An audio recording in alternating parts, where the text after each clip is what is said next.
Hey everybody, welcome. It is Tuesday, which means that it's time for the adventure prep with everyone's favorite professional dungeon master named Timothy. Timothy, what's going on, everybody? Welcome. I'll just give you guys a second to file on in the huge queue of people coming to watch my middle of the day Tuesday stream. How's everybody doing? It's a little bit of a lazy Tuesday for me. I slept in a little bit longer than I would have liked to, but we are here nonetheless. Welcome, everybody. Oh, I didn't post on Discord. I knew that I'd forgotten to do something. Let me see if I can figure out a quick Discord post. I'm sure this is the most exciting thing that anyone has ever watched on stream, is somebody going to their own Discord to remind other people to come and watch. That's how you know it's exhilarating. Yeah, I slept in a little bit, so I'm kind of behind on the times here. Boy, Discord is taking 1,000 years to load.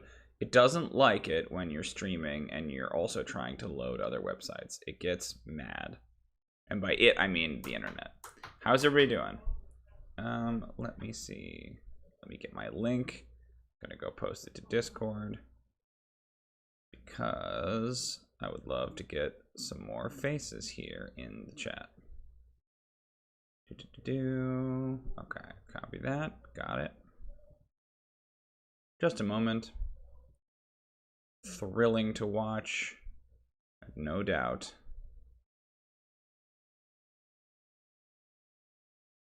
Okay, let's go here. Actually, we'll do here. Adventure Prep stream is live. Time to explore Prismere.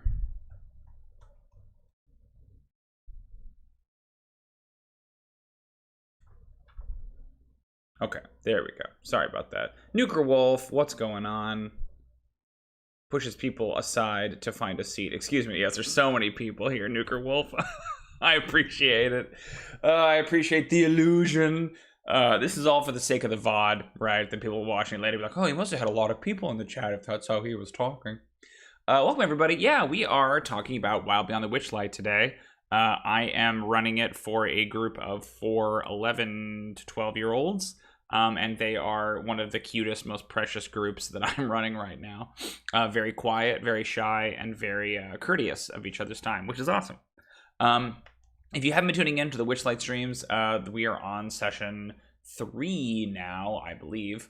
And we have a third stream about it. So the premise is a little different from how it's presented in the book. So that being said, though, if you are going to be playing in Wild Beyond the Witchlight, you know, spoilers abound. So this might not be the stream for you. But if not, if you don't mind spoiling yourself or are planning on running it, this is a great opportunity to kind of look at some of the material and determine for yourself whether it is worth using or not. So a little background. Great. David and Nuker Wolf, very polite to each other in the chat. Welcome, David. Thanks for coming.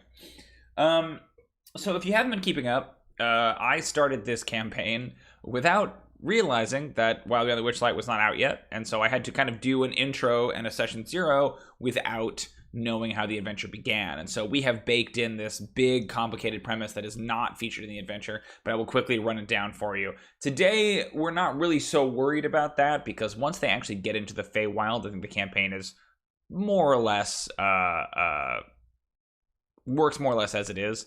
But we'll see. So the premise is that all of the characters are residents of the small town of Greencrest, and they begin the campaign as children. Performing a small ritual, they invite the Witchlight Carnival to visit their town for one night. When the carnival leaves, they discover that their parents have swapped places with the carnival hands and must now be rescued from the Feywild.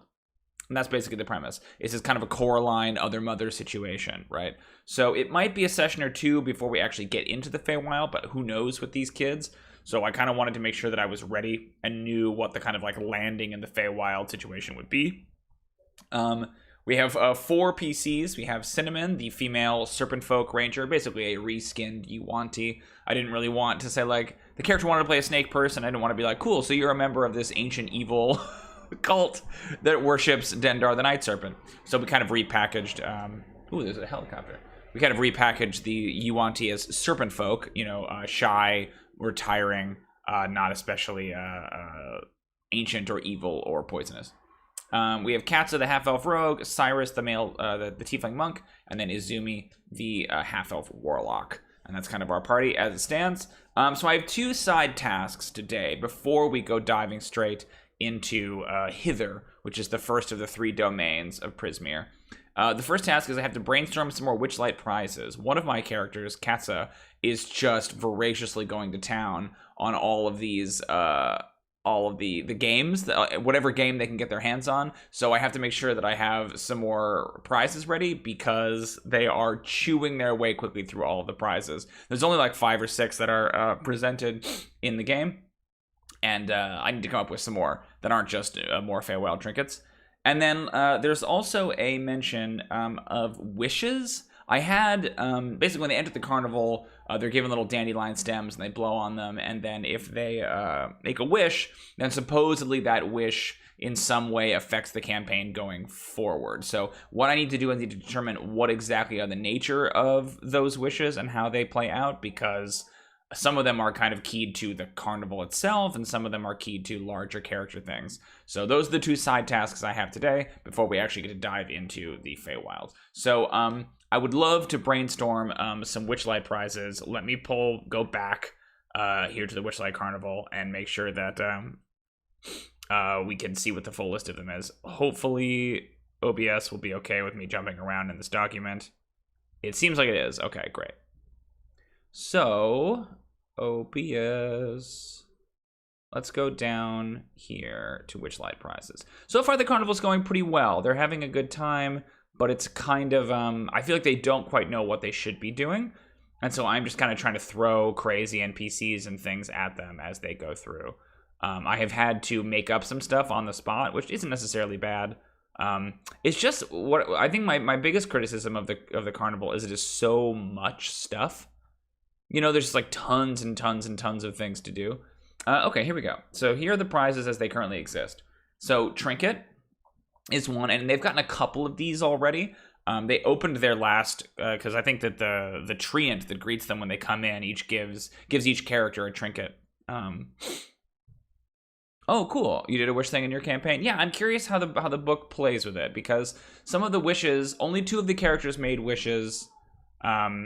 2 of the other characters didn't know what they wished for, but wanted to think about it. So I let them think about it over the week, and then they're going to get back to me on Friday. But they wished, one of them wished for, like, you know, they wanted to find their father in the carnival, which, spoiler alert, he's not there. And then the other one wished to know what the frick is going on, is how she phrased it. Because she was just very confused. I think that's one of the, like, criticisms I have of the carnival, is that it is so much so quickly that the characters barely have time to kind of, like, understand what is this carnival? What do they want? Should I trust these people? Should I not trust these people? You know, the tone is very silly and very startling. But anyway, so they got these trinkets, and because the trinkets are like very random things, you know what I mean? Like they don't necessarily know what to do with them. So I'm hesitant to give out too many more of those trinkets because it feels to me like they confuse the players more than they excited the players. But here are our carnival prizes such as they are. So there's trinkets, a wooden wand with 8 charges. As an action, you can expend one of the wand's charges to cast Prestidigitation. It can't be recharged. There's a packet of pixie dust, a bottle of Witchlight wine. When the bottle is uncorked, it plays Calliope music until the bottle is emptied of wine. A replica unicorn filled with candy. Oh, that's funny. It's a replica unicorn horn filled with candy. I said a replica unicorn filled with candy. Okay. So we've done that one. A single application of magic face paint, a cuddly toy spider, and we did a glove. So I think they've got a trinket, a replica unicorn, and a glove puppet in the shape of a wizard. So if we could even think of 3 more carnival prizes, then it feels worth it to me. Like, feels like I'll have at least enough for 1 more session's worth of these things, right? If they get a trinket or 2, that's fine. But let's see. So what are some other, like, carnival prize things that you could get? I'm trying to think of, like Chuck E. Cheese prizes and things like that, right? I think my shirt is misbuttoned. Oh, dear. I tell you what, I'm going to go rebutton this. Ooh, a doll that can record a voice. That's cool. A doll that can record a voice line and play it back. It's actually kind of creepy, but I like that. That's cool. Magnets. I'm going to go move my shirt. I have misbuttoned my shirt. I am discovering now. I also need to blow my nose. I have my water, David, so don't get on me about that. But I'm going to go do that, and I'll be right back in like 30 seconds. Ooh, a pet fish. Yes, a fish in a bowl is great. I have to think of something magical about it, but that's awesome. 30 seconds. I'll be right back.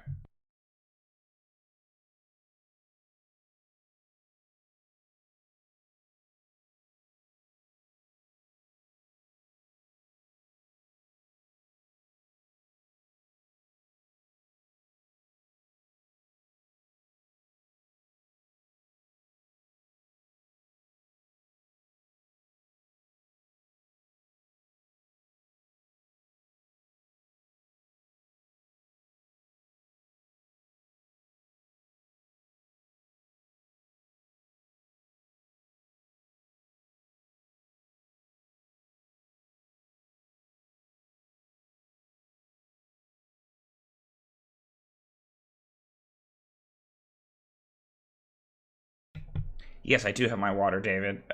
So there you go. You know, I can be taught.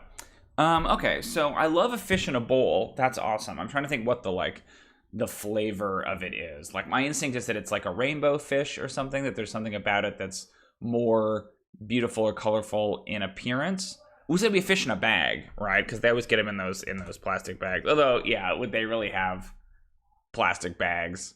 Probably not. So maybe it is a fish in a bowl. Candy that can be used later in the Feywild to better extend. Ooh, that's cool. So like candy that has certain, I don't know about fireball, but I like the idea of like magical properties. Ooh, that's kind of funny though. Yeah. Maybe there's 3 types.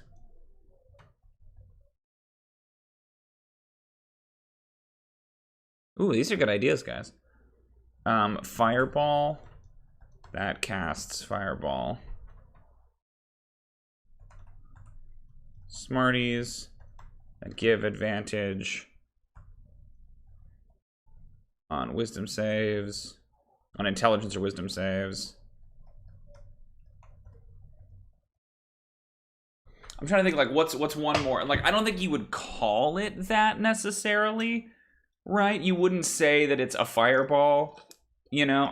The irony is that I have one. I have one right here. Ooh, mints of dragon's breath. It's actually pretty good, yeah. Or like cold, like a mint that has a cone of cold effect.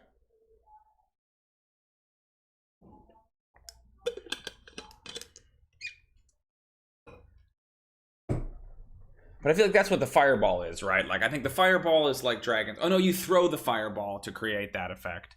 I'm trying to think of, like... Yeah, we can do mints with dragon breath. With, like, cold breath. So a fish in a bowl. What is this quill idea? I got a quill of flourishing in a game that a player made himself. That made whoever was attuned to it have super fancy handwriting, but anyone else that uses it was super sloppy. A lot of fun ones you found on Pinterest. Okay, so I will check that as well. Check Pinterest for ideas. Or magic item ideas. Okay, that honestly feels like plenty. Because I don't want to waste too much time with this. You know, I don't know exactly how long, if the character will have the same. Ooh, critter candy. It's like an animal was one I found and loved. That's cool. Yeah, is there like... Ooh, what if we do, like Swedish fish that polymorphs you into a fish?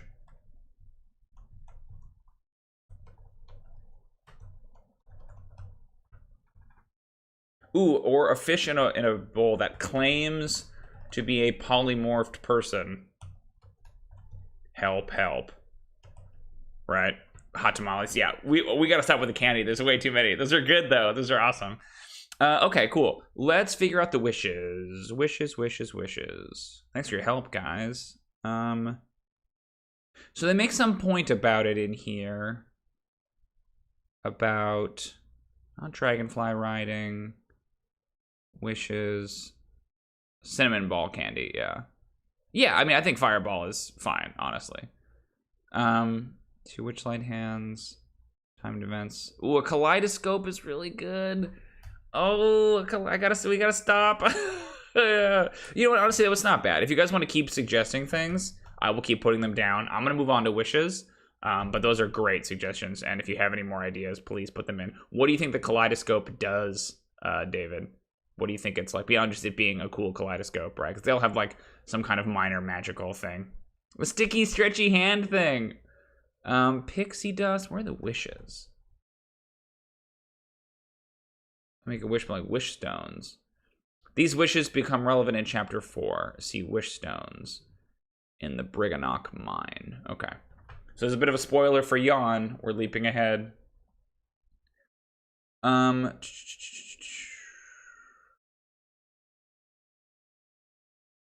Okay, check the story tracker to see if any of the characters made wishes while with Northwind. If so, echoes of their wishes have crystallized in the depths of Yawn and were mined by the Briganocks. I don't know what a Briganock is, but okay. Oh yeah, that's cool. If a person looks into it, they get stunned. Looks into it, they get stunned for a round. So it's like something you hand to somebody. That's cool. I like that, David. As the characters are preparing to leave the mine, a cheerful Briganock named Ajax arrives with a wheelbarrow containing the characters' wish stones. These stones look like round lumps of crystal and have not yet been shaped or cut. If a character's wish was good-natured, its stone glows with golden light. If the wish was evil-natured, its stone glows with purple light. Characters whose wishes were good-hearted can keep their stones as mementos or leave the stones with the Briganocks to be cut into sparkling gemstones, a process that takes 8 hours with the help of the Briganocks time-lapse action. Okay. Can return to the mine to collect the gems after attending to other matters. So they're just worth money. I see.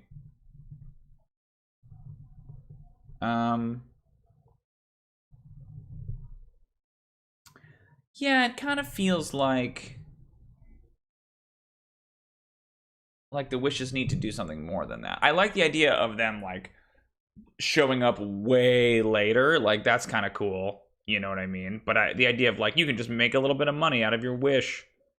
You know, it feels like something that a published adventure has to put in, right? Because they don't know what your wishes are going to be. I kind of think it's like a Mirror of Galadriel thing, right? Like, the wishes are mined by the, I don't know what a Briganock is, but I think it's a little gremlin-y dude. In Yawn, when collected, they present a vision of what would have happened if that wish came true.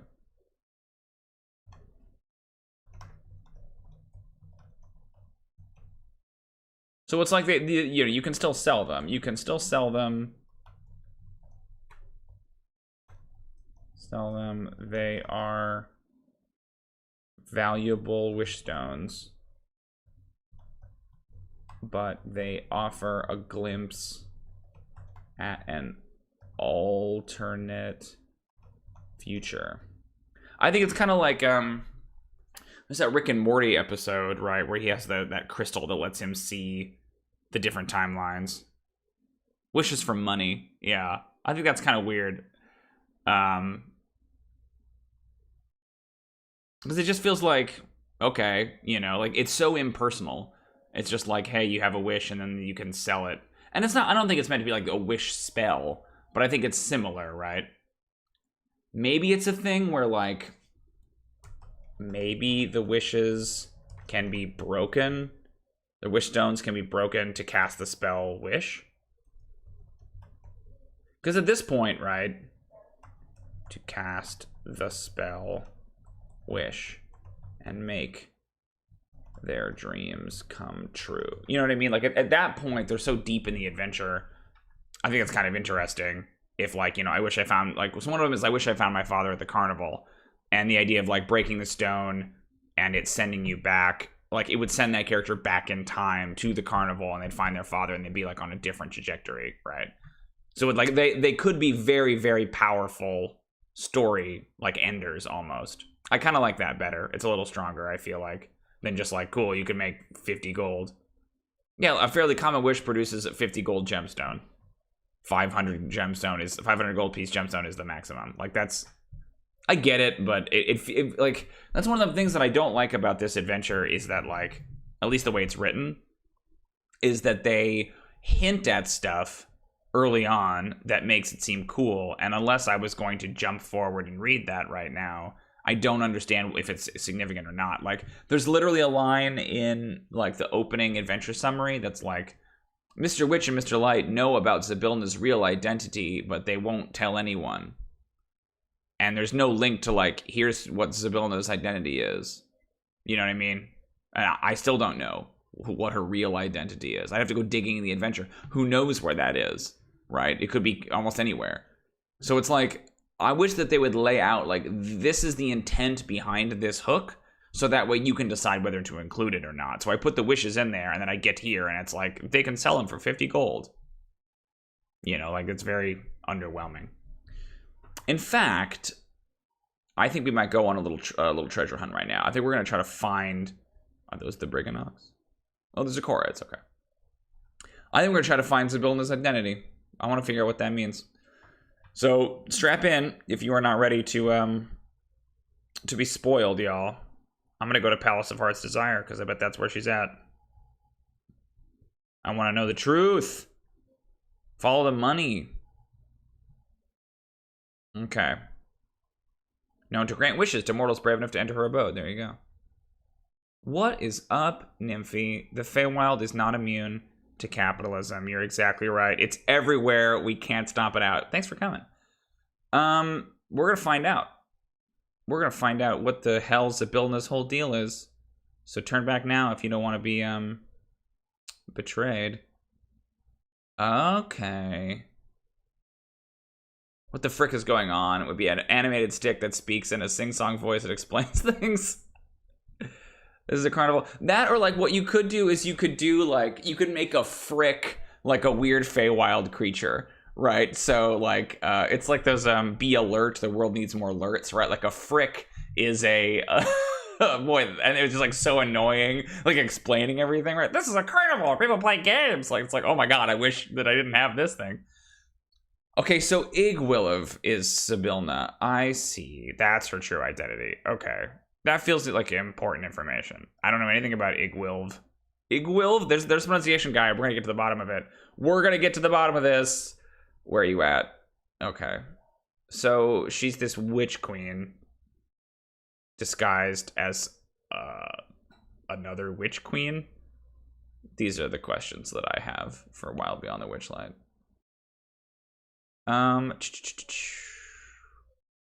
Okay. The pronunciation for Igwilv is Igwilv. Great. I hope I'm saying that right. Igwilv. Thank you so much. Oh boy. Okay. Let me put that frick idea down. What the frick is going on? It was one of my character's wishes. They wanted to understand what the frick is going on. What the frick is going on? And you could tell they were very like, it was like they had been permissed to say frick instead of fuck. And so they were constantly being like, I just understand what is fricking happening, like all the time. So I like the idea that, yeah, it creates a fey creature called a frick. Doesn't that sound like a fey creature? It definitely does. That obnoxiously explains everything. They're sellouts, exactly. Okay, all right. So apparently she's Igwilv, but guess what? I don't know who Igwilv is, so that's not especially helpful.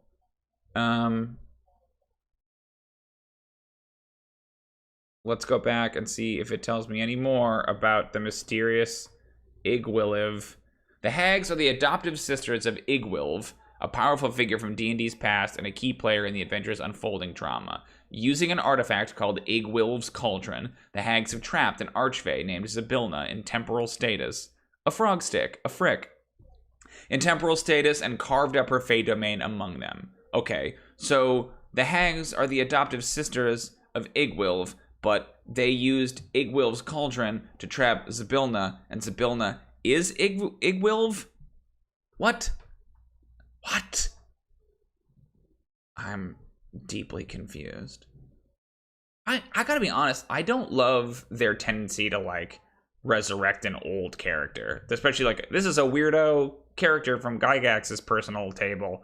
And it's like, I don't know who that is. Like, it doesn't bring any weight with me. Like, they say, like even like Tasha or Mordenkainen, it's like, I've used those characters because I just, like, quickly needed a powerful wizard or something. But, like, I don't love, like, basing a whole plot line around knowing who Igwilv is.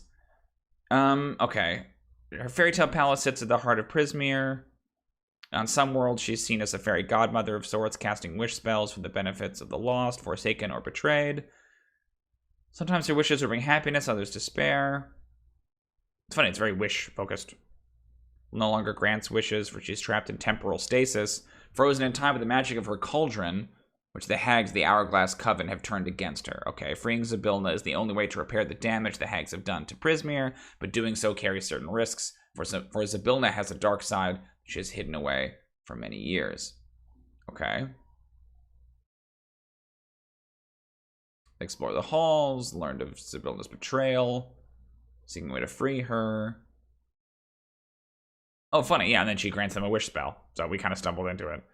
Igwilv, the Witch Queen, created the persona of Zybilna to hide from her most hated enemies. In the Feywild, she raised a magnificent palace and set about a... But, like, why does it matter? Okay, here we go.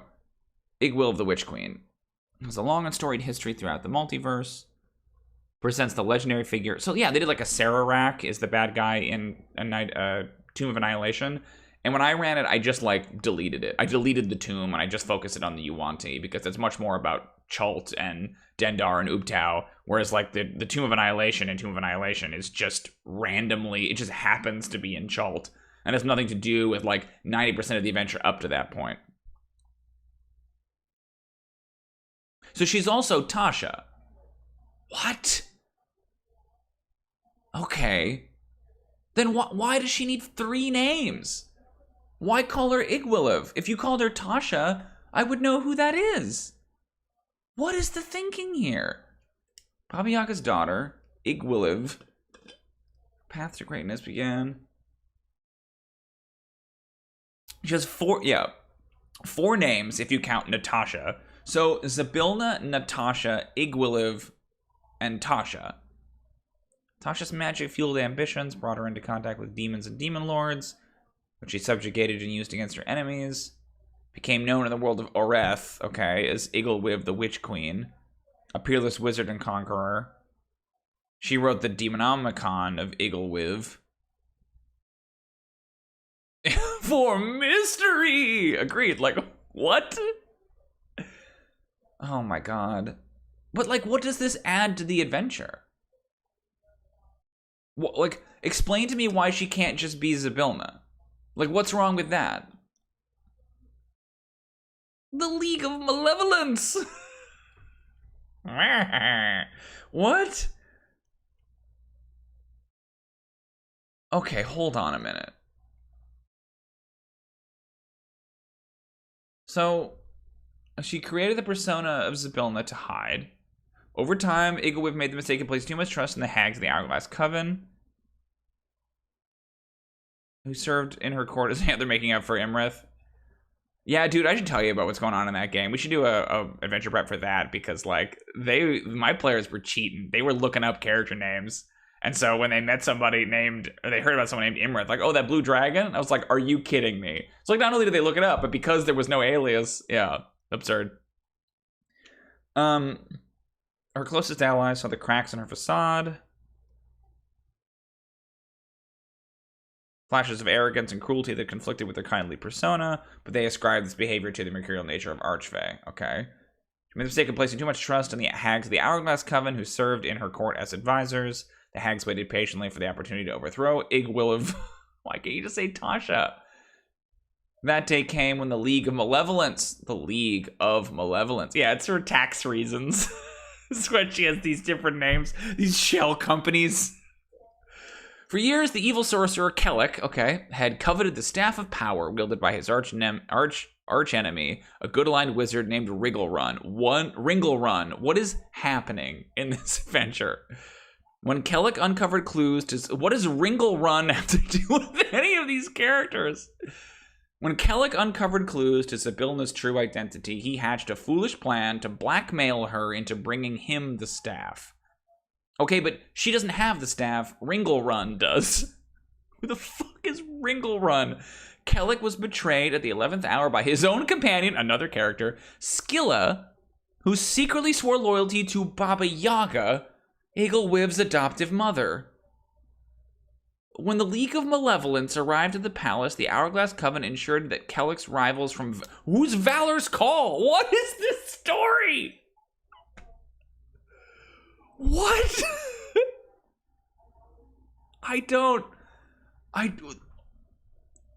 Why does any of this matter? This is like Dungeons and Dragons 101 shit, where like you do not list a bunch of stuff the players don't need to know. Why does any of this matter? When the League of Malevolence arrives at the palace, okay. So she's now trapped. The hags use the cauldron to freeze everyone but themselves in temporal status. Unable to agree on who should keep the cauldron, they freed the members of the League of Malevolence from temporary stasis by touching them each with a unicorn horn, then hired them to watch over the cauldron. Not long afterward, the unicorn horn was lost. The League of Malevolence is led by a human sorcerer named Kellic. Isn't this Yeah, David, this is bananas. What? Tends to free Ringlrun from temporal status and claim the wizard staff of power. But like, I don't understand. So Ringlrun, the names are fun. Yeah, Ringlrun is pretty silly. The League of Malevolence is fun. But like, there's no reference of this guy.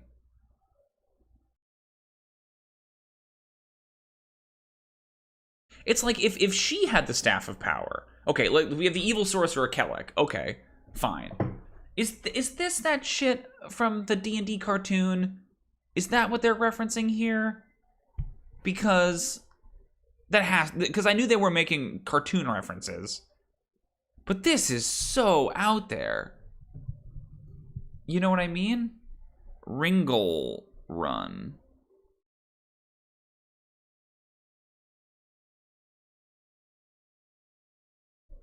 Yeah, Ringlrun is from the cartoon. Okay. So these must be cartoon characters. Okay. Well, here's the unfortunate thing. I'm getting rid of all of it. Yeah, it is exactly like chapter 1 of a not great fantasy novel. You're 100% right. Well, I gotta be honest with you. This is all going in the garbage.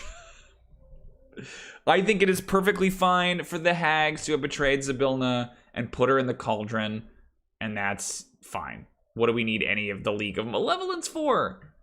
Free Ringlrun from temporal stasis and claim the wizard staff of power. Searching Prismere for a unicorn horn to break the spell on Ringlrun. But it's like, why is Ringlrun in temporal stasis?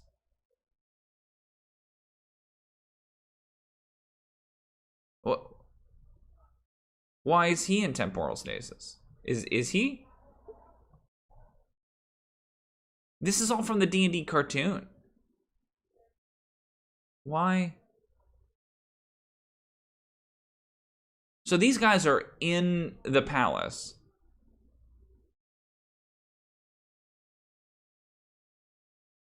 Two of them are Kellic and Zargash, a human priest of Orcus who hopes to supplant Kellic as leader of the League.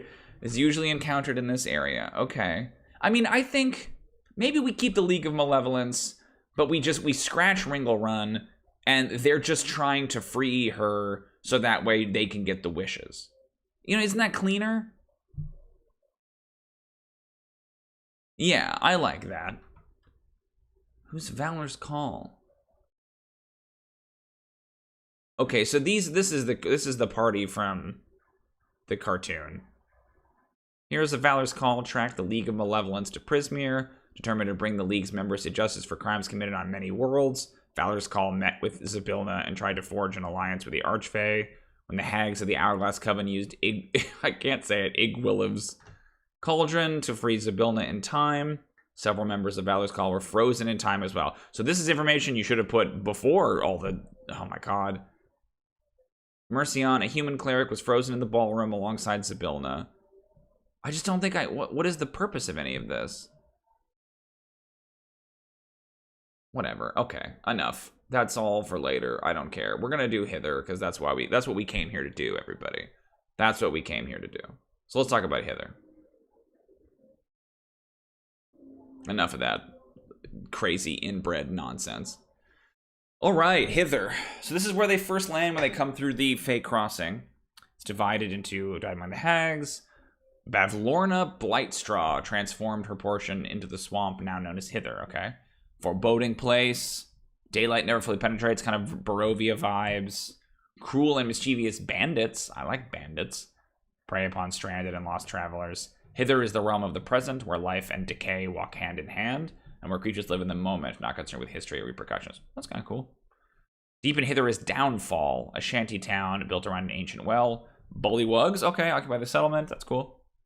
Oh, this hot air balloon. That's cool. I like hot air balloons. David says, definitely better for kids to navigate. Some of the backstory is like only there for big D&D nerds. Yeah, totally. Get out of here. Who needs that nonsense? Very cool. Okay. This isn't so bad. Okay. Okay. All right, so it is ruled by Bavlorna Blightstraw, also known as Slackjawed Lorna. Everyone needs 100 names. Or names that are just very similar or meaninglessly different, right? I might call her like Old Slackjaw, I think is better than Slackjawed Lorna. If her name is Bavlorna, then who cares?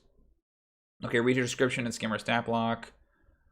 I'll do it, but not because you asked me to. Read this chapter in its entirety. Look over the map of Hither. Okay. We didn't use lost things. Navigating Hither. Okay, yeah, that's nice. They're not too concerned with like hex crawling or anything. After stepping through the mirror in the Witchlight Carnival, the characters appear atop a broken bridge called the Queen's Way, which overlooks Hither's vast swamp. After descending to ground level, they witness a balloon crash and encounter a band of singing brigands. Oh, okay. Seems fun. The search for the crashed balloon finds it hanging from the top of a leaning tower. Inside the balloon's basket is a caged fairy dragon knight named Sir Talavar, who begs for the character's aid. To free Sir Talavar from his magic cage, the characters must travel to Telemi Hill in search of a goblin who has the key to the cage. In the course of their travels, they could find themselves on the Brigand's Tollway, being bedeviled by a notorious brigand named Agdon Longscarf. I'm into it.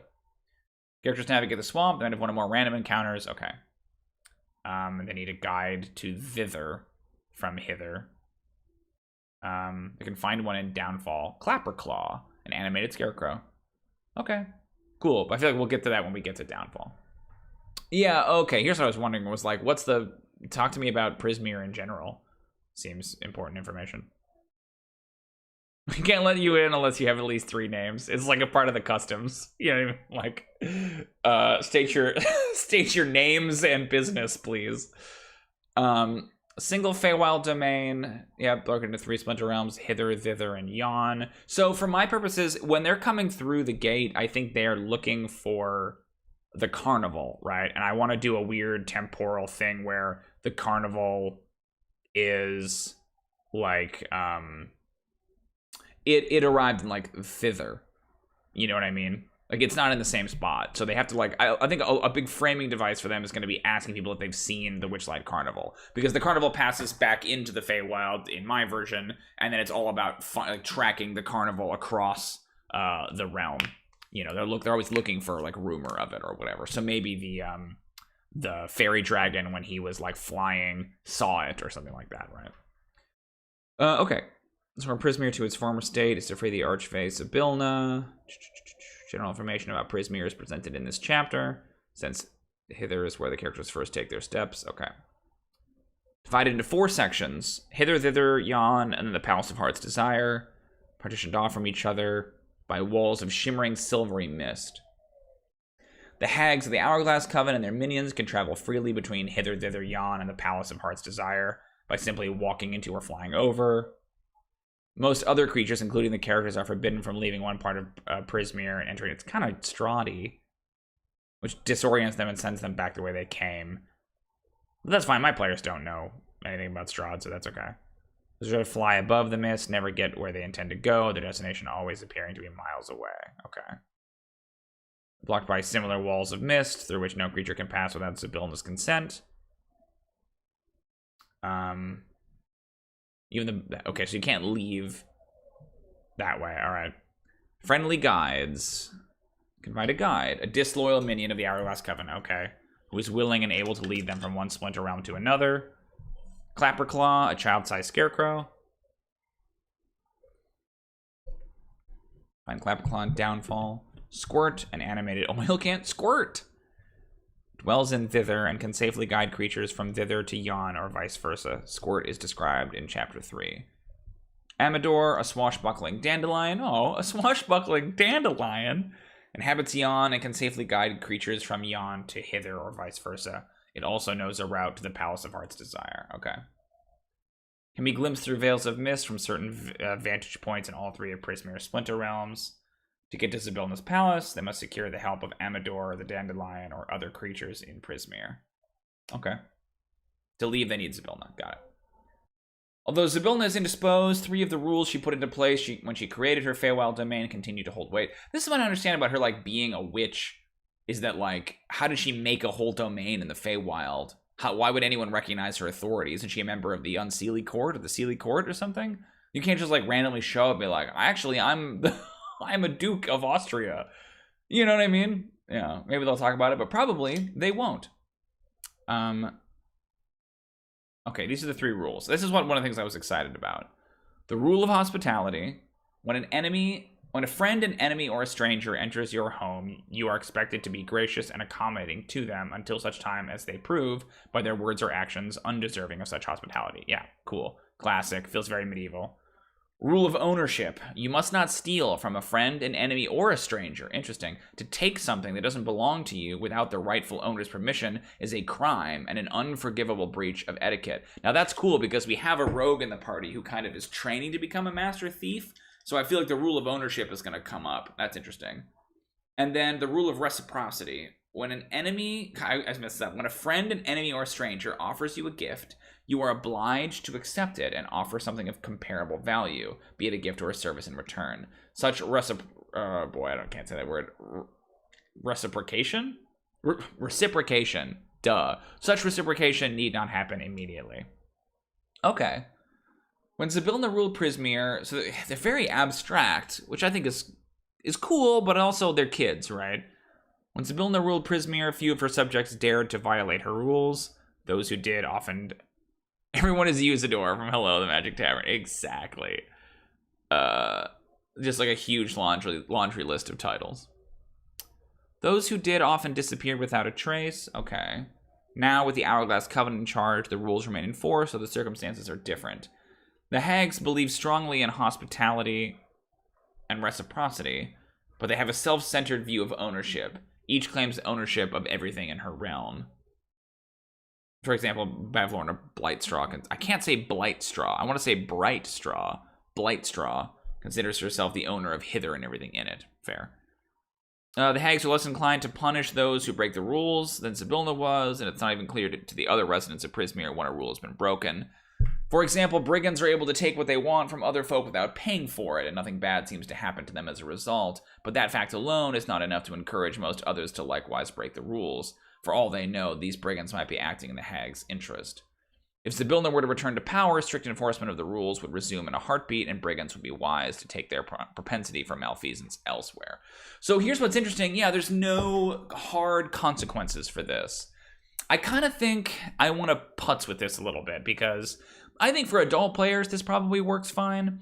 But I worry with my kids if it's like, yeah, there are these rules, but they're really more what you call guidelines. They're not really gonna like go for it, right? Their kids are gonna want like a, you know, a hard and fast kind of kickball system where these are the rules, and if you don't obey them, then this happens to you, right? I like the idea of there being some kind of like physical manifestation of these rules. That like, if you invoke one of them, right? That like, unless somebody calls you on it, you can just get away with whatever. But if you invoke one of these rules, right, then it, then like, you know, their head is wreathed in green flame. It's like a green flame appears above their head, or, you know, and maybe each different rule has a different color. So like hospitality is green and yellow, ownership is yellow, and reciprocity is red or whatever. That it's like you're summoning like the eye, almost of Zybilna or whatever, to this. But it's not Zybilna, it's like these are the systems that she put in place. And then in some way it like arbitrates it, right? I don't know exactly how that would work, but I like the idea of it's like a power you can invoke. I invoke the rule of hospitality. You have to let me in there, right? I invoke the rule of ownership. You don't own that. You can't have it. Right? But on one of the streams, they talked about the idea of like, these are very nebulous ideas. So if I come to, if the players approach one of these brigands, pirate-like rules, exactly. If the, what's up, Shadowrunner? Thanks for coming. If the characters approach the brigands and say, you know, you can't steal that from me, the rule of ownership, right? Then they can. You start turning into a monkey. I mean, ooh, that's kind of cool, Nuker Wolf. Like, you want to talk about a cool Fey punishment, right? Like, think about Midsummer. You know, you start to, or Pinocchio, you start to turn into an animal very slowly. I kind of like that. I think it might be Jumanji rules, y'all. But anyway, I like the idea of you can putz with it. So if it's like, hey, I challenge these brigands on the rule of ownership, they might challenge you on the rule of reciprocity. It's like, okay, well, I have decided to give you the gift of your own life. I'm not going to kill you. And so you need to give me a gift in response, and that's your money. You know what I mean? Like, that there, you can kind of, there's no hard and fast rules as to what counts. It's kind of like what you can argue, and then you make a check, and if it persuades the rules, then you're okay.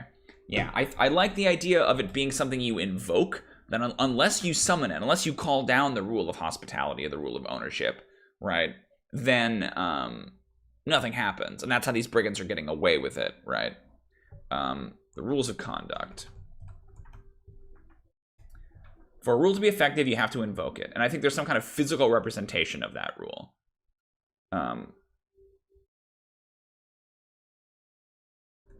For a rule to be effective, you must invoke it. A physical representation of that rule.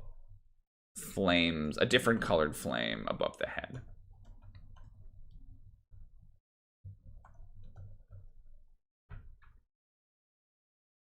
Okay. Oh,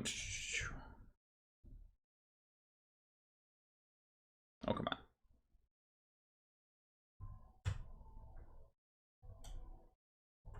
If you violate, if you're accused and found guilty of violating a rule. Yeah, exactly. Like, I think you can argue it, right? Found guilty of violating a rule, you slowly begin to transform into an animal. A donkey, a monkey, a donkey, a toad, right?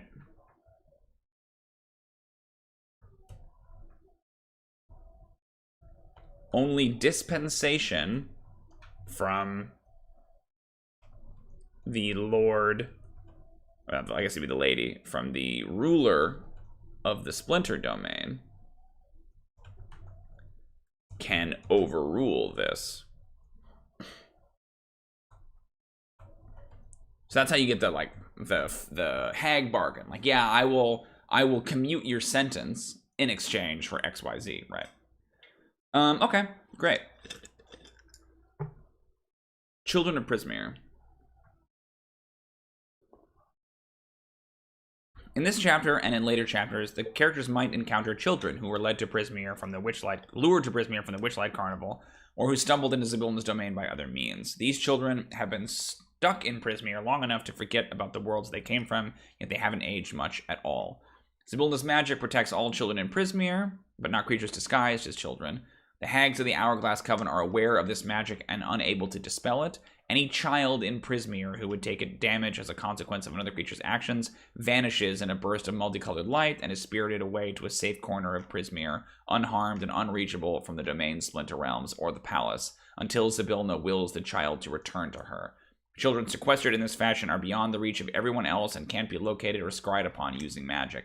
Now that's a bit of a problem. It's cool, and I like it, because it implies this idea that, like, if Zybilna is gone, that the children are just, like, waiting in the queue, right? For her to, like, release them. But our characters are children, and I had a plan to have, when they cross through the portal, they are instead turned into adults, right? So we might need to look at this, because it's a cool idea. Ooh, the petting zoo would get really dark after knowing it could be full of rule breakers. Exactly, that's awesome. We might need to examine the children thing because of the weird choices that I made. I wanted like a Narnia, like a reverse Narnia, where they start off as kids and they go in, and when they cross through the wardrobe, they become adults. You know, but like the idea is that like the Feywild turns you into the idealized version of yourself. So when adults go through, they can choose to be younger or older or whatever. When these characters go through, they appear as adults because they're kids and they want to be adults, right? So we might have to come back to this and figure out a different way to do it. I love the idea of like the Lost Boys thing, but I think the Lost Boys could easily just be adults who got stuck in here and never want to grow up, or kids who, you know, I like the idea that like the kids are adults and the adults are kids. If you see children in here, chances are good that they're adults, and if you see adults, chances are good that they're actually children. Transforming the domain, Fey aging, exactly. Like other Feywild domains, is shaped by the emotions of the creatures that inhabit it. Yeah, cool. Even creatures of little consequence can transform the domain in minor ways, as long as no other more powerful force is exerting its influence. For example, flowers might wilt in the presence of a goblin who is terribly unhappy. A satyr's laughter might cause a smile to appear on the trunk of an inanimate tree nearby. A more powerful creature, such as a hag, can reshape a larger portion of the domain to reflect their emotional state. An archfey is so attuned to the Feywild that their emotions can suffuse an entire domain, overriding the emotional influence of all other creatures in it. From that standpoint, Zybilna's dormancy enables other creatures to affect Prismeer more than they could if she were still alive. As the characters make their way across the splintered realm, any emotional outburst or change in mood they exhibit might be accompanied by a minor reaction in the environment, which you can determine by choosing an entry you like from the table below. Sure. Birds sing and crickets chirp. Okay, yeah. A nearby raven mocks you by imitating the sound of a baby crying. Oh, the croak of a nearby frog sounds an awful lot like I love you. That's very cute. Death in Prismeer? Okay. Whenever a creature, including a player character, dies in Prismeer, its death has a chance of triggering one of several magical effects put in place by Zybilna. The effect is determined by rolling a d8 and referring to the death effects table. The creature's corpse turns to stone. The creature's corpse decays at an accelerated rate, becoming nothing but bones after 1 minute. The creature's corpse is preserved for 10 days as though affected by a gentle repose spell. While preserved in this way, the corpse is encased in an opalescent film like the skin of a bubble. Any further damage to the corpse breaks the spell. Interesting. So if Robin Goodfellow wanders in, exactly. That's an excellent question, Chatterer. I have no idea. Foraging in Prismeer. Any character who spends at least 1 hour searching for drinkable water. Okay, I'm not too worried about it. Oh, I like the idea of Feywild treats. That's cool. A minty 3-leaf clover. Huh. These are fun. Yikes. A delicious orange flower that whispers, "Eat me." Yikes. That's a little creepy. Okay, here's Hither. An enormous swamp containing huge tangles of mangrove roots, expanses of thick marsh, and mysterious sites half sunk in the muck. Weird and haunting. I'm getting like a swamp of sadness kind of vibe here, which I think is cool. Dotted with old wells that belch out and slurp up the sludgy water that saturates the land. The hag Bavlorna Blightstraw makes her lair in downfall. Fetid waters rise. Okay, sure, it's got like an ankle-deep thing where the waters come and go. Spew up the swamp water. Are accustomed to the ever-changing water level, but newcomers might find it alarming. So at high water, the water's depth is 5 feet. Creatures that don't have a swimming speed move at half speed through the water. Difficult terrain. The sticky mud of the exposed swamp bottom is difficult terrain, sure. Mud pits. And blunder under... Yeah, okay. Alice in Wonderland, sure. Oh wells. Oh wells. God damn it. Oh, sure, they have will-o-wisps. Got it. Original purpose have long been forgotten. These magical wells, they served as gathering places where fey creatures bartered and shared gossip. When the Hourglass Coven took over, they corrupted the wells with their magic, so the vile water burbled up to saturate Hither and transform it into a festering swamp. Today, the wells fluctuate between spewing out the foul water and drinking it back up, such that the landscape changes from a flooded marsh to a muddy morass at irregular intervals. Each well is ringed by hewn stone, is 10 feet in diameter, and rises 3 to 10 feet above ground level. But if it's... Wait a minute. If it's 30 feet in the air, then how does it drink the water? That's odd. These will-o-wisps are chaotic good instead of evil. Spirits of creatures that drowned when Bavlorna flooded their realm. Consequently, they both fear and shun the hag. The will-o-wisps ask the characters to identify themselves and state their intentions. Sure, they help them. Magic boon. Yeah, they just get like a bless effect. Okay. Alright, here we go. When they arrive in Hither, they stand at the edge of a raised and broken causeway under a hazy twilight sky. The causeway, which is built from pale stones that glow faintly from within, towers over the surrounding landscape, but large sections of it have crumbled away. The parts that remain in place are separated by huge gaps where portions have collapsed. Okay. Let me look at the map. A fog-shrouded swamp. Rotting plants. The music of nature, a discordant symphony of croaking frogs and singing birds.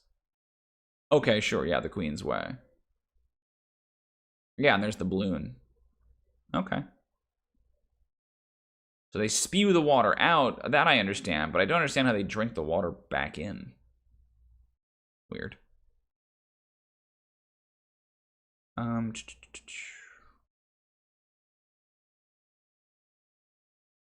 Yeah, since the building... Sorry, I'm just like reading. The Queen's Way has gradually fallen apart so that only sections of it now remain standing. Yeah, it feels very never-ending story to me, right? Like the childlike empress, I think, is the like missing monarch in that, and the world is like crumbling because she's asleep or whatever. The highway is 20 feet wide and 10 feet above the swamp. The section supporting the characters is west of Slanty Tower. Large, colorful shelf mushrooms cling to the lower half of each support pillar. Handholds and footholds carved into each pillar lead down to the mushrooms. Can use the handholds and shelf mushrooms to descend to pillars safely. Sure, they can climb back down. Cool. Balloon crash. Before they descend, notices something. Spot a great balloon made of patchwork material, like a tide. Yeah, but it's like they're coming out of the wells, right? So if this is a 30-foot well and it drinks up the water, I understand it's spewing the water like a geyser. I mean, if it's 3 feet off the ground, okay, but it's 3d10 feet. So, like, it could be 3 feet, but it could also be 30 feet. How does a 30-foot well drink the water? I don't know. I'm probably just gonna have to be regular-sized wells, because then it can, like, suck it in like a drain, right? Or it can spew it out. The balloon, disappearing into the fog approximately a mile away, it crashes into the Slanty Tower, which the characters can't see through the fog and haze. The calamitous flight of Sir Talwar and Wigglewog. I want to know who Wigglewog is. They reach the bottom. A giant crane poses no threat, but its sudden movement alerts a band of brigands lurking nearby. Read the box text. Sticky mud squelches beneath your feet. Tangled mangroves grow out of pools of rippling water, half hidden by the thick fog, and purple mushrooms cling to rotting logs and stumps scattered throughout the marsh. Crickets that glow like fireflies chirp serenely. Several voices joined in marching song. The singing grows louder as 6 bipedal rabbits wearing clothing emerge from the fog. 2 of them tug the reins of a giant snail, and the others carry clubs and slings. Yeah, this is like... Oh, is the amount of water? Rise. Thank you. I thought it was the height of the well. Very confusing. Thank you, buddy. I was a fool. Let me see where it says that. I like that, like, Shadowrunner is at home following along. Well, wait. No, here it says. Is ringed by hewn stone, is 10 feet in diameter, and rises 3d10 feet above ground level. Is the well, not the water. Because the water only goes to 5 feet. At high water, the water's depth is 5 feet. But then, how could a well be 30 feet tall? It doesn't matter. Doesn't matter. Whatever. They're just gonna be regular well-sized. I don't care. We're talking about rabbits right now. Harengon bandits who delight in thievery but avoid killing. Their marching song is dedicated to their notorious captain, Agden Longscarf, whom the characters might encounter later in the chapter. The Harengon song is as follows. Oh boy, I'll have to sing this. Oh dear. This will break your nose, will beat you blind, steal your clothes. Sure, yeah. Scarf that's glorious, thief notorious. His deeds are truly meritorious. With a wink and a grin, he'll show his cunning. A flash of his scarf, he'll take off running. Quick as a bolt, his long scarf, they really love the scarf. His long scarf trailing. Gasping, you'll end up flailing. You'll pout, you'll moan, you'll huff, you'll sneer. Thanks to Agdon Longscarf, brigand prince of Prismere. Okay. Now their weapons drawn. Browbeat their pack animal, a giant snail. The snail is hostile towards its keepers. Advantage on wisdom checks to win over the giant snail. The characters don't attack immediately. One of the brigands with weapons drawn signals the others to stop singing. Jebek. This is a robbery. If you resist, we'll beat you black and blue. Stopper gourd that can hold. Oh, sure. So it's like memory stuff. Okay. Sports a golden knob, and any character who voluntarily touches the knob while Jebek is holding the gourd loses the memory. If Jebek wants to steal, as it is siphoned away and trapped in the gourd. Removing the stopper releases all memories trapped inside the gourd, whereupon they return to their original owners. If they comply, they leave with the gourd full of happy memories, saying that Agden Longscarf is much obliged. One of the other characters refuses to give up the cherished memories. The brigands threaten the characters with a beating. They can make a group check, intimidation, are cowed by the character's resolve, and retreat into the swamp, rather than risk getting whomped by the party. On a failed check, the Herongons try to beat the characters unconscious and steal their weapons, though they flee if the fight turns against them. Jebek's gourd was a gift to Longscarf from the hag. Although any creature can plug or unplug the gourd stopper, only Agden can use the gourd to trap memories.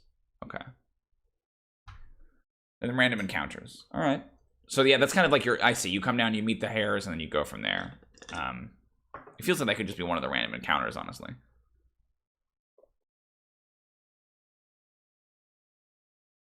Random encounter occurs whenever you want one to. Abandoned raft, gushing a well. So abandoned raft, yeah, sure. So they can use it to get around. That's cool. A gushing a well.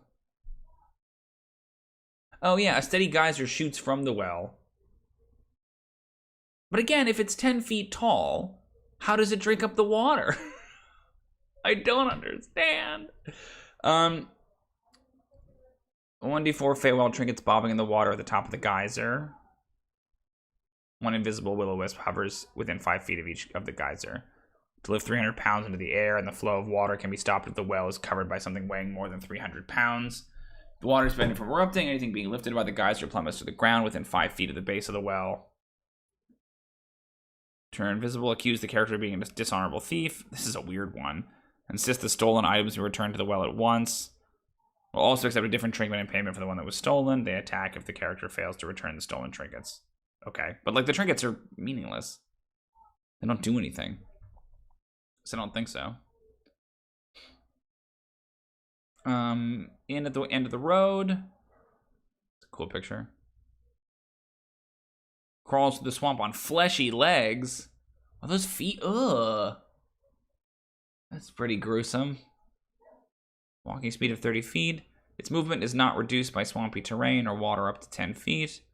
But why would water ever be up to 10 feet? Because the highest the water gets is 5 feet.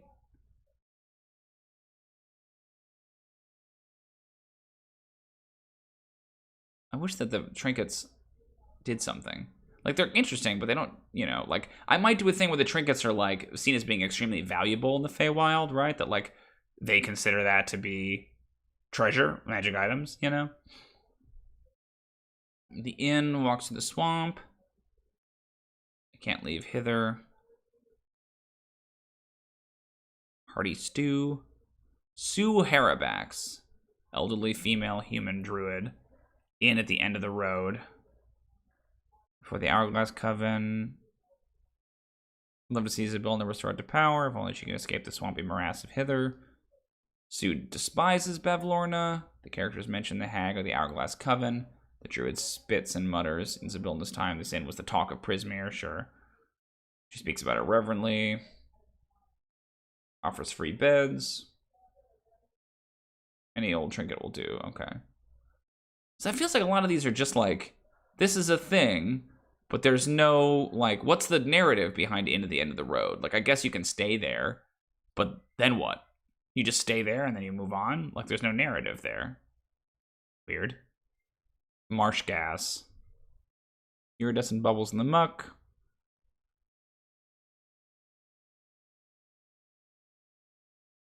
Touch something edge, such as a twig. Someone's lost item or a key. Like, yeah, that's what I mean. It'd be cool if they had some value. They just feel like trinkets are constantly thrown around as, like, enticements and stuff, but they don't mean anything. They don't do anything, right? Like, I don't mind them as, like, character development, but if you're gonna pick one up, then you have no history with it, right? As the characters cross the swamp, they encounter a field of marsh gas bubbles and must make a DC 10. So they're like bubble bubbles. That's fun. The gas smells like old cheese. The characters must avoid popping any of the bubbles as they wade through. Bubble bursts within 10 feet. I like that it's not just gas, that it's these, like, floating soap bubbles. Babble gas. Sure. Hiccuping gas. Experience a most annoying case of the hiccups.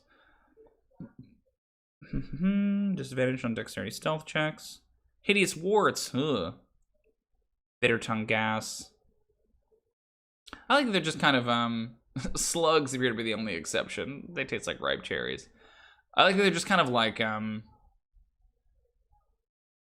think hiccuping is the only one that really, like, messes with you mechanically. It's interesting. Mud mephits. Unless they can guess the mephit's favorite food. The answer, of course, is mud pie. If the characters cackle maniacally, if they guess correctly, the mephits cackle maniacally. That's fun. I like this one. Magpie players and the rules of ownership. Yeah, it could be. 2 or more mephits are killed in the ensuing fracas. The rest dive into the muck on their next turn and disappear. Stilt walkers. Spooky. Look at that face. There's 6 hobgoblins wearing patchwork rags and furs. It's a wire cage padded with straw filled with 1d20 eggs of various sizes and colors. Huh. These hobgoblins scour the swamp for the eggs of reptiles and birds. They come back in where they try to leave. Where they try to leave, they come in a different door. I actually really like that. I might keep that one. Come back in. The comeback.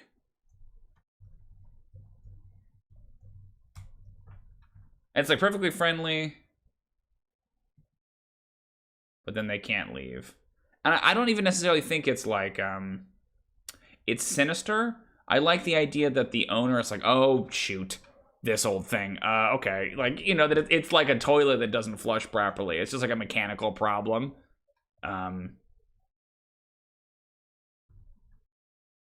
Redesign. Oh my gosh, my computer. Okay. Redesign in at the end of the road. The road as the comeback in, where they cannot leave because each door simply leads deeper into the inn. The owner is more bemused than sinister. Yeah, I like that. Nice job, Nuker Wolf. That's fun. The Stillwalkers are cool. They feel very Dark Crystal to me. Yeah, they can just like give them some information. Yeah, I mean, I guess it's kind of the same thing as the inn, where it's like there's no real story here, but they're cool looking. I like them. Streams of visions. The water level of the swamp is low. The characters chance upon a 10-foot wide stream. Unknown to them, the stream flows from downfall.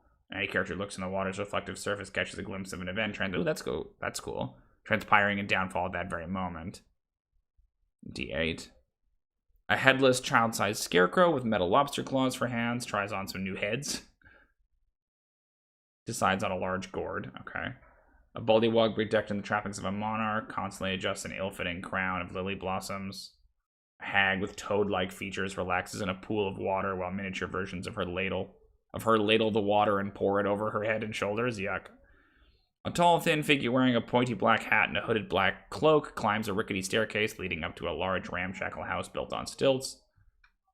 As the figure approaches, the house is a complicated one. Their shadow seems to detach from the body, move across the walls of the house, and crawl through an open window. A satyr whistles to himself as he reclines in a metal cage that dangles off the end of a boom over a lake. A short, mean-looking old woman wearing a crimson cap, leather apron, and iron boots uses a cleaver to chop meat in a drab kitchen.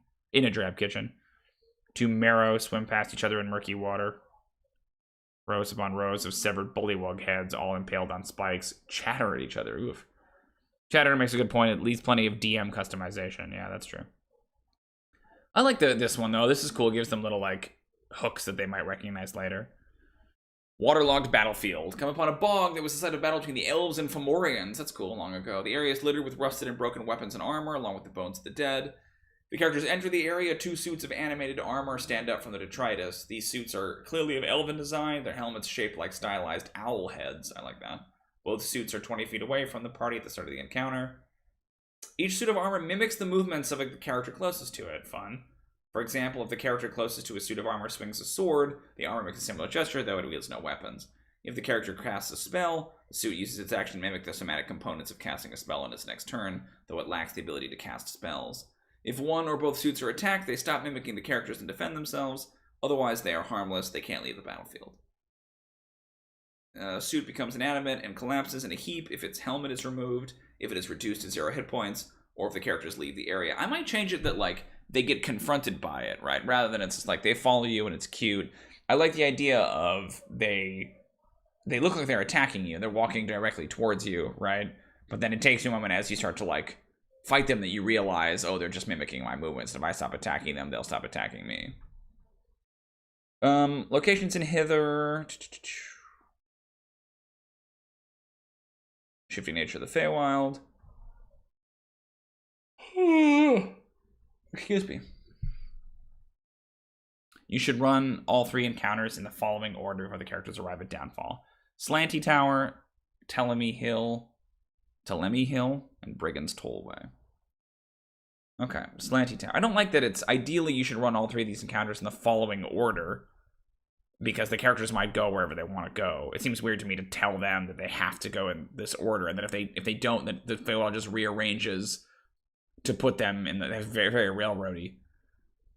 Encounter native of the Feywild, but an outsider to Prismeer, Sir Talwar, a gallant fairy dragon knight in the service of the Summer Queen.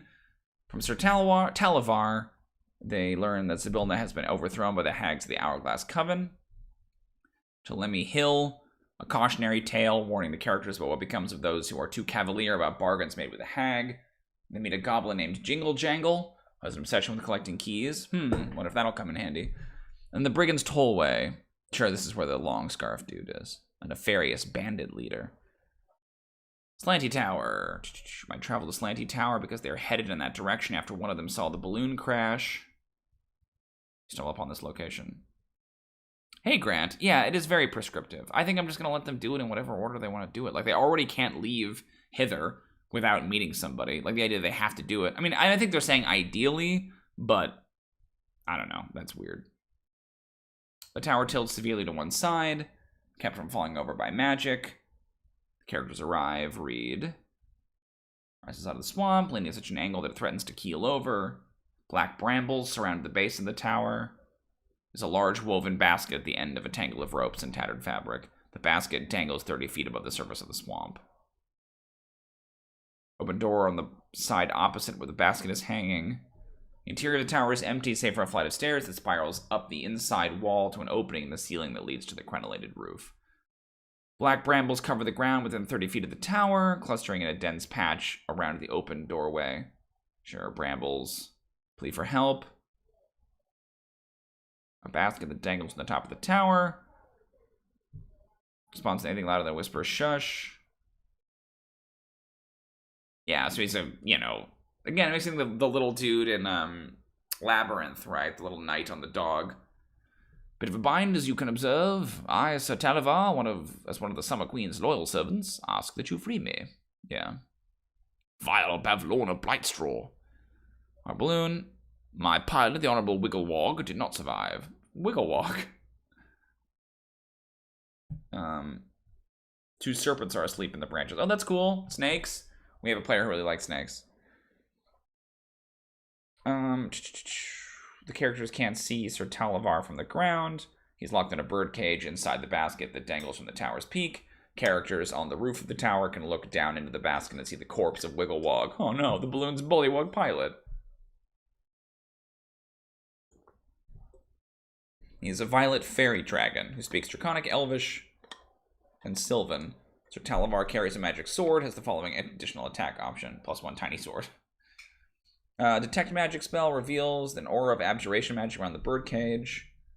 He can't cast spells, but he can use his euphoric breath. The cage is locked and can't be destroyed, and its lock can't be picked. A knock spell or similar magic opens it. The calamitous flight of Sir Talavar and Wigglewog. Sir Didymus, thank you. Yes, Sir Didymus. A noble fairy dragon and emissary of Titania, the Summer Queen, traveled to Prismeer to persuade Zybilna to ally with the Sealy Court against its hated enemies, the Fomorians. Sir Talavar soon discovered that Prismeer had been seized by the hags of the Hourglass Coven. Before he could return with news of their treachery, Bavlorna trapped him in an enchanted silver birdcage that inhibits his magic. A sympathetic bullywug named Wigglewog stole Sir Talavar's cage and fled with it into one of Bavlorna's balloons. Soon after, the balloon was attacked by a malicious wind, air elemental that sent it careening into an ancient crumbling tower in the middle of Hither's swamp. The bullywug died in the crash, and Sir Talavar, still in his cage, has been stranded since then in the dangling wreckage of the balloon. A pair of serpents in Bavlorna's service caught up to the balloon, but they are too lazy to climb up the tower to reach it. They have since fallen asleep near the base of the tower. Okay, cool. That's not so terrible. I mean, like, the air elemental seems a little weird, but that's fine. Fairy Dragon has an upbeat demeanor, a strict observer of noble etiquette and courtesies. Yeah, he's a knight. He knows the way to downfall and can point the characters in the right direction. Bavlorna Blightstraw lives in a spooky cottage on stilts at the heart of downfall, a bullywug settlement, quite courteous and welcoming provided one does not offend them. She has the ability to conjure minions that look like tiny versions of herself. The magic is someone in front of the camera doing forced perspective. When they get distracted, the tower may lean depending on what the camera sees. That's very funny. It's a model. It's only a model. Has the ability to conjure minions that look like tiny versions of herself. It's two sisters. Using an artifact called... I might just call it Tasha's Cauldron. The Coven is frozen time in Zybilna's palace, trashing the archway inside. Jingle Jangle has the key. Okay. Let's return. Unable to open the birdcage on their own. He asked them to get the... I like that they put that in there. Like, they might have, knock or something like that to open the key on their own. So the two giant constrictor snakes lie together asleep. Converse with the snakes. Yeah, I like that. I think maybe they ate Willywug. It's weird to me that he would have fallen and died, and the snakes would have just left him there. If the characters free him from his cage, he gives them his sword, which is a +1 dagger in the hands of a small or medium creature. He then bids them a fond farewell. The Summer Queen leaves a gift for the characters on the threshold of the Palace of Heart's Desire. That's cool.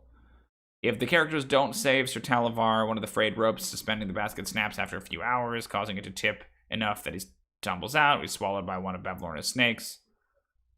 Sir Talavar is returned to Downfall and handed over to Bavlorna, in which case the characters can find him in area 5B, still locked in a silver birdcage. Okay, yeah. Pretty simple. So they might come here after meeting with Sir Talavar, hoping to obtain the key that will free the fairy dragon from his magic birdcage. They ignore Sir Talavar or fail to release him from the cage. Telemi Hill is merely the next stop on their journey. An ancient Fey entity, a sentient hill that travels through the Feywild and even to the material plane at times. The wandering hill interacts with others by way of an ancient willow trees that grow on its slopes. Huh. Some time ago, a key-collecting goblin named Jingle Jangle took up residence in Telemi Hill. The goblin and the hill became fast friends. 3 days ago, while searching the swamp for truffles, Jingle Jangle was ambushed and roughed up by brigands. She suffered no permanent damage, but has been convalescing in her den ever since. Telemi Hill is worried for its friend and hopes the characters can cheer up the goblin. It's weird that the hill is alive.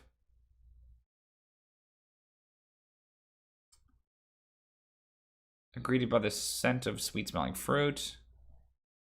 Awakened trees that speak common and low rumbling voices. Telemi Hill uses the trees to communicate rather than speaking itself. What's the difference? Characters move to the hill. 1d4 plus 1 awakened trees approach them. Jingle Jangle is friendly. She collects keys and talks about them endlessly. She wears a coat of keys that jingle and jangle when she walks, hence her name. She was attacked and robbed by brigands. Drive the invaders off the hill if they're hostile. The trees are not met with violence. They shepherd the characters up the hill to Jingle Jangle's den, waving them on with their branches. Cave with an entryway shaped like a keyhole. Warrenstone steps lead down to what feels like a cellar. It's chilly in here. You detect a subtle scent of iron in the air. From a distant spot within the chamber, sputtering candles illuminate a multitude of keys dangling from taut strings that crisscross the walls. Hundreds of other keys lie strewn across the dirt floor. Yeah, she wears a coat lined with metal keys, carries a flail that has padlocks for heads. That's pretty cool. Manages a faint smile. How might Jingle Jangle unlock a bit of happiness in your lives today? Oh. First herself in the third person, of course. Silver key that unlocks Sir Talavar's birdcage. Offers it freely, saying... But it feels like it should be an exchange. You should have to give her a key, right? First they stole Jingle Jangle's truffles. Next they'll want Jingle Jangle's keys. Someone ought to give them a good shaking down so they know what it feels like. What? Okay, so then it goes into her tale of woe. The goblin once sought the hag's help in a desperate attempt to undo what she thought was a terrible curse. Wherever Jingle Jangle went, she felt a tormenting fear of being caught on the wrong side of a locked door. Random. When she appealed to Bavlorna for aid, the hag removed the goblin's ability to perceive that fear and replaced it with an insatiable and overwhelming need to collect keys. So great is this obsession that Jingle Jangle lost her own sense of self and now refers to herself only in the third person. I kind of think Jingle Jangle, lost her keys. You know, the keys to her house. And the hag said, cool, I'll help you find them. And now she has this obsession with finding keys. That's a cute goblin picture, though. I like that she's not green. The giant ears. Seem interested in hearing more about her recent altercation. Offer, boy, I can't say this word. Reciprocation. The gift of her silver key reveals the following information. It's digging for truffles in the swamp when a bunch of herringons leapt out of the reeds. It's well defended, so she's not concerned with her own well-being. Bag of truffles, a thirst-quenching beverage, a solemn vow to avenge the abuse Jingle Jangle suffered at the hands of the Herringon brigands. Hangdown Longscarf is the leader of the Herringon brigands. Wooden catwalks. Yeah, okay. again, it feels a little like devoid of conflict in a weird way. You know, like you can just go there and she just gives you the key and that's that. Like it feels like the rule of reciprocity has to be more involved. But it's the headquarters of Agden Longscarf and his gang of Herringon brigands. Also where the brigands collect tolls from travelers trying to reach Downfall. The brigands' base is located in an enormous tree stump. Wooden planks converge on the stump. Okay, that's cool. Approaching the tollway. Soon to be taken care to avoid unsafe areas. Runs across the planks. Yeah, they fall in the bog. They're restrained. Okay. Most notorious bandit in Prismeer.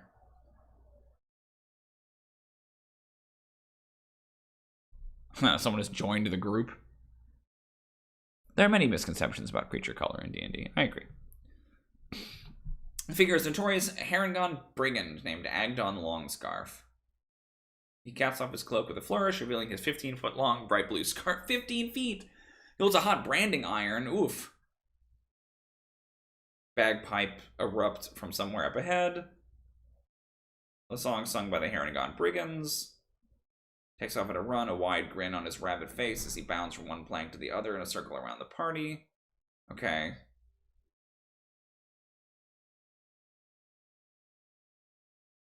They emerge from the fog and become visible, and they're 20 feet away. Try to knock out the characters and rob them without killing anyone, while the snipers stay in the skiffs. Any character rendered unconscious by the brigands is stable at 0 hit points. Agdon Longscarf made a name for himself as he and his band of miscreants menaced travelers throughout various Feywild domains. His antics came to an end by Sibylla's hand. He'd give up his beloved scarf. Curse him, she would never be able to remove it. She then pinned the scarf to a young sapling with a magic nail made of gold and iron and bade the tree to grow until its branches raked the clouds. He was thus carried in the sky where he was stranded for a long time. The arrival of the Hourglass Coven signaled a reversal of Agdon Longscarf's fortunes. Chop down the tree. But it's like, okay. But his scarf remained pinned to the felled trunk, and him with it, until Bavlorna struck a deal with him.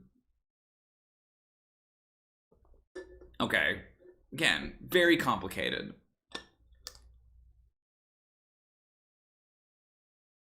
If Agdon dies, his branding iron functions for him alone, and it ceases to be hot when he leaves his hand. The brand makes it shaped. It makes it shaped like 3 bounding rabbits connected nose to tail, forming a triangle.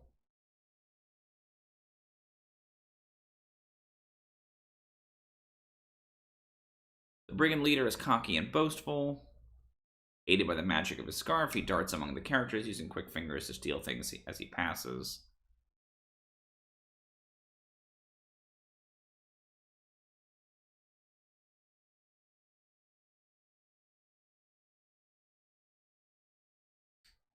This attempt is resolved with a strength check. Okay.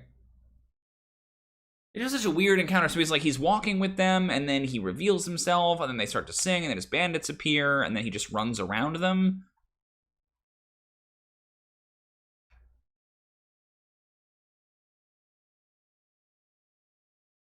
What does he want? So it's a fight. I thought the point was that you could get through this without fighting him. Like, it's just such a strangely structured encounter.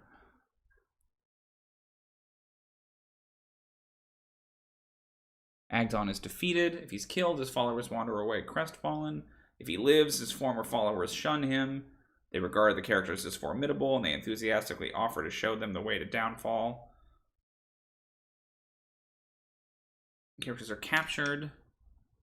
Knocked unconscious, they're taken to Downfall and placed in the cages that hang outside Bavlorna's cottage. The Herringons have set up camp atop the 30-foot-high, 80-foot-wide tree stump. It's just like, why are they here? Is what I don't understand. Like, to me, it makes a lot more sense that you string the 3 locations together. That they go to the balloon and they find the fairy dragon, and he's locked in a cage. And then Jingle Jangle was the one who was supposed to keep the keys, but the rabbits accosted her and took it. And so now they have the key. And so you have to go get the key from the rabbits. Right? I just don't understand, like, what is the purpose of this location? Beyond just, like, I like the scarf and stuff, I guess, but, like, what? Why are we here?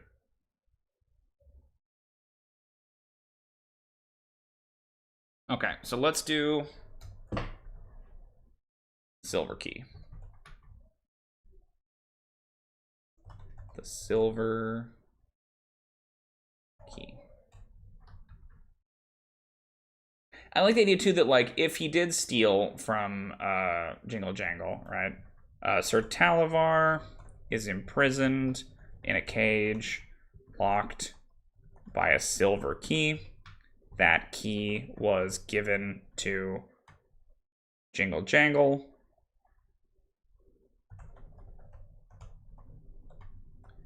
Jingle Jangle. Kingle Jangle. Jingle Jangle. Who, in turn, was robbed by Agdon Longscarf. In order to get it back, they need to negotiate with Agdon, potentially invoking the rule of ownership. Potentially invoking the rule of ownership to get it back, right? That it's like Jingle Jangle can tell them about it, that like, hey, there's the rule of ownership, but like Agdon is cunning enough that he like talked her out of it. He was able to basically lawyer his way into being able to rob people, and that's kind of how the bandits do it, right? Like they have these sort of legal arguments prepared. They can defend themselves against the rule. Yeah, I like that. That's cool. Ooh, unless were the Herringons transformed into hares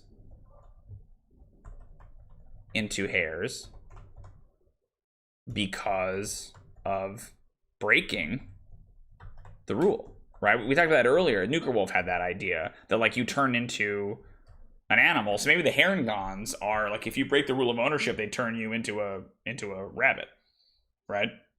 And just and then you have no choice but to kind of join the bandit gang, right? Yeah, I like that. That's cool. Maybe that's like a as a result of the like they're able to operate still because of the hag or whatever. Yeah, that's cool. Okay, that seems like the end of Hither. I might real quick check out Downfall while we're here. We got about half an hour left of the stream, so let's pop in on Downfall. Cool, I'm into it. Downfall. Yeah, sorry, this is just a lot of reading, but it's just kind of me. Like, I think for the most part, a lot of this stuff works, you know? It feels like a lot of it is concentrated in the towns, though. Like, it's only 3 locations per Splinter Realm, so it's like 9 locations-ish, plus the 4. Yeah, I mean, it's probably plenty. It feels like not a lot, but there's the random encounters, too, so probably it'll be lots. Downfall's Bavlorna's home in the murky swamp of Hither. Consists of a collection of outbuildings and ruins surrounding the hag's monstrous cottage. Courtly bullywugs. Rarely leaves the confines of her cottage. Preservation pond, as well as her treasures. Sure, the chimeric taxidermy creations. That's cool. The Soggy Court is a community of neutral bullywugs who have an overdeveloped sense of grandeur. They are preoccupied with pomp and courtesies, this is fun already, and they possess an insatiable lust for courtly intrigue. Great. A monarch presides over the group, though regime changes are frequent and often bloody. The current leader is Gollop Boy. That's the 19th? Yeah. Who won the throne by boiling his predecessor Molub the 14th? The 16th in oil. I don't know my Roman numerals that well. The community is small, but plots abound. A violent coup is always just around the corner. This is already awesome. Whenever there's a commotion anywhere in Downfall, Bullywug courtiers clamor to find out what's happening. If a loud noise occurs, such as the clangor of combat or raised voices, 1d6 plus 1 Bullywugs converge on the source. These Bullywugs crave gossip, not violence, and are indifferent towards strangers. They will defend themselves in Downfall if they deem it necessary or politically advantageous. Bullywugs of the Soggy Court speak Bullywug, Common, and Sylvan. Yeah, that's fun. I like that. I like them as like weird French courtiers. Bloff, Bultus, Grumble, Mundlemud, Ribble, not Ripple, Ribble, Splop, Ufgunk, Croaking Sage, Count of Bogbottom, Duke of the Three Rocks, Earl of Stinkwater, Green Baron, Knight of the Pickled Fly, Mossground Knight, and Pondflower Knight. I like that a lot. Oh, that's a cool map too. Okay. Actually kind of small for it being like a town. That's like 5 buildings. Okay. There's the channel that leads you in. Thick fog hangs in the air, scaring the area around you so the world appears to have shrunk to only 20 feet in all directions. The waterways widen and the current slows. Enter the lake. Croaking voices penetrate the fog through which dark shapes appear. 4 Bullywugs. Welcome to Downfall, travelers. Explain their king, Gollop the 19th, would be honored to make the character's acquaintance. They suggest that the characters head to the small dock nearby. The characters attack the Bullywugs. They croak loudly enough to alert the 2 guards atop the watchtower. These guards sound the alarm with loud croaks of their own. 1 minute later, 6 armed Bullywugs rally. Okay. Swamp gas balloons. A wicker basket, and a balloon.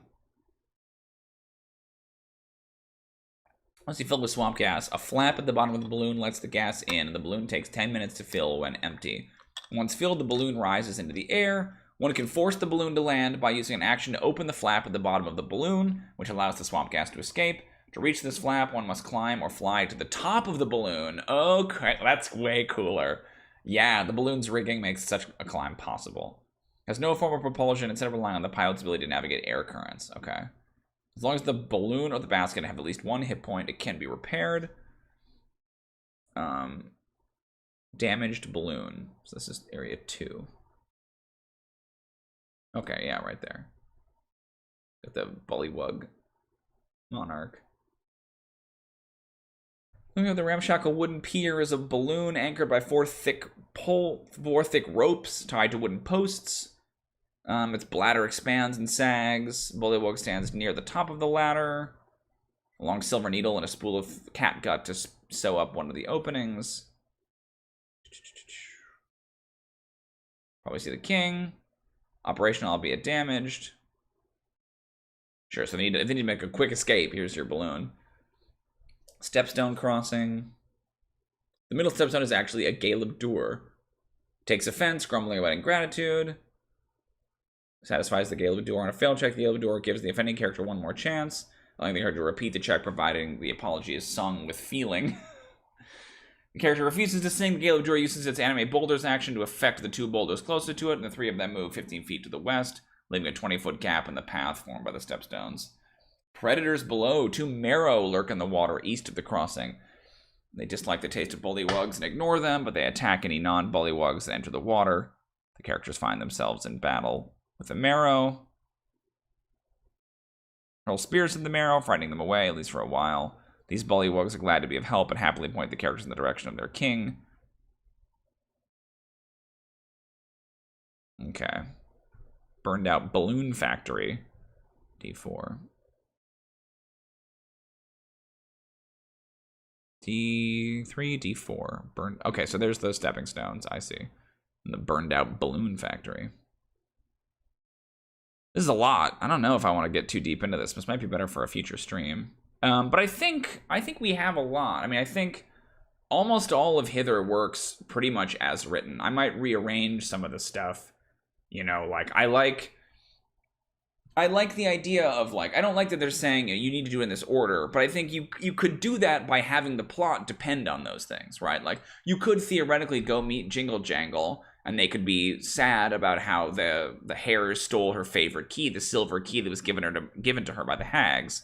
right? And then they could go to the hares, get the key back, bring it back to Jingle Jangle. Jingle Jangle's like, thank you. And then they can go to the Slanty Tower, meet the fairy dragon, and they realize they need the silver key. Like, that is also dramatic, narratively, like, satisfying. I like them being interwoven, but I don't think they have to do them in that particular order. And probably, if I'm being fair, the adventure isn't saying that. It's just saying ideally those three things would happen. But there's no reason to visit the Brigand's Tollway. It's just a place, and then there's a guy with a complicated backstory that you can't access.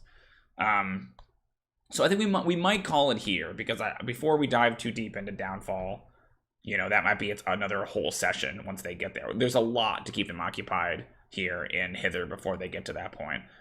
But yeah, I mean, I think there's a lot of good material in here. I just think it's a little weirdly structured, and I feel like they're trying to serve too many masters with all the like D&D cartoon stuff, right? Like, that's obviously at the Palace of Heart's Desire. But if they had just focused on a Feywild adventure, I feel like that would have been easier than trying to rope in Igwilliv and Tasha and even the Witchlight Carnival to some extent. Although I like the Carnival, nothing against it. It's just not really connected narratively with what's going on here, you know? Ooh, that's what we should do real quick. We should try to figure out, like, what are the rumors about the Carnival? Like, where did the Carnival go? That's going to be the first thing that they want to know when they get here is, where did the Carnival go? Where's the Carnival?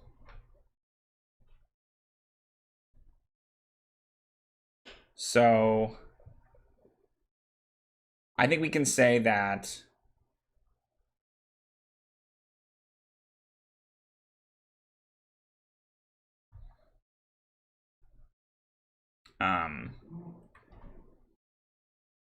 Sir Talavar spotted the Carnival on his flight, and they appeared to be crossing through the mists towards thither. In order to do this, however, the character, I mean, this is pretty simple then. The characters must get a guide, must have a guide, or special dispensation from Bavlorna. Right. So he can, like, offer, basically when he was flying in the balloon, he saw the Carnival head into the mists. So then they know that it's in thither. When they go to thither, it turns out it was headed to Yon, right? And then they can follow it back to Yon, and then eventually to the Palace of Heart's Desire as needed. Although I might have them run into it sooner than that. Maybe they find it in thither. They eventually catch up with the Carnival in thither, but discover they cannot leave Prismeer until they have Zybilna's permission. Right, so they have to go free her and do all of that. Okay, cool. I think that's all I needed for that then. So yeah, I mean, I think Hither works. I think most of this is going to work. Slight changes like customization to make it more interesting, and to kind of gear it towards my players a little bit more. Great. Well, thanks everybody for coming. We technically have 15 minutes left, but I feel like that's a good place to call it. I appreciate everybody coming out and hanging out. We had a pretty decent sized chat for this one. Nuker was here, and David, thank you. Niffy showed up for a little bit. Nymphy. Shadowner, Grant. Yeah, thanks everybody for coming out. So this is Tuesday. This is our adventure prep stream. We have 2 more streams this week. We have one on Thursday. That is the Monster Workshop stream. We're going to be talking about blights at the Monster Workshop, which should be cool. I have a lot of opinions about blights, as I have a lot of opinions about a lot of monsters. But that is the same time on Thursday, 2 p.m. We're going to look at the creature. We're going to try to redesign it. I have some cool ideas I think that are going to be fun. And then, as always, we have our world building stream on Sunday night. Last week we did languages. I'm not sure what we're going to do this week. I'll have to think about it. Maybe I'll post a poll to get some ideas. But we're kind of getting to that point now where there's not a lot left to do in Coom. So maybe it would be fun to do a world building stream set in a different part of the world or something like that. We'll see. But that's next week. That's this week.